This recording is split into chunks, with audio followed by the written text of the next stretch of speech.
The simulation you're about to see is from a program called Phoenix Rapidfire.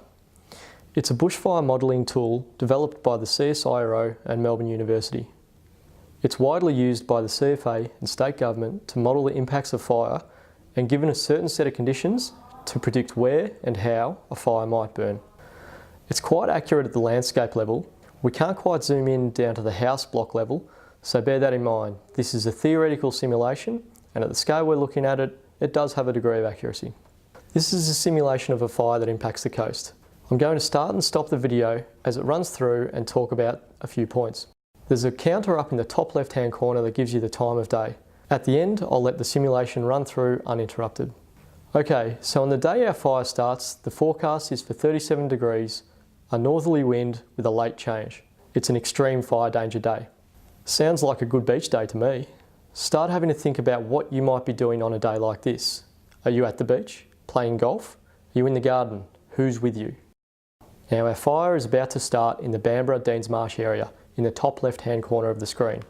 It's 11 AM, the wind is northerly, temperature is 30 degrees and rising. Triple O is called soon after, but it's going to take the local brigades about 20 minutes to get a truck to the fire. With the windy conditions and hot weather, the fire is now running. In half an hour, it's covered quite a distance.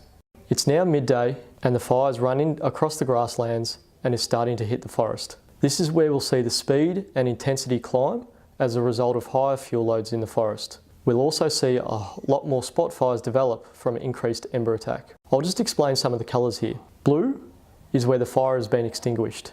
This model is able to take into account firefighting efforts. Yellow and orange is actively burning.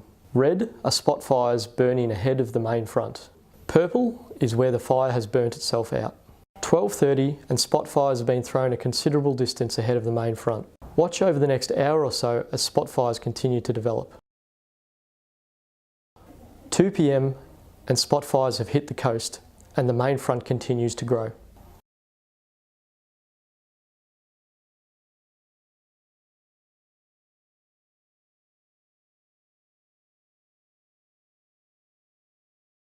At 4:30, the wind change comes through. Notice the red spot fires on the right-hand side of the fire. 5 PM, the fire has turned with the wind and is now running up the coast. At 7:30, our simulation ends. So the fire started at 11 AM, 3 hours later it hit the coast and started impacting our townships 2 hours after that at 5 PM.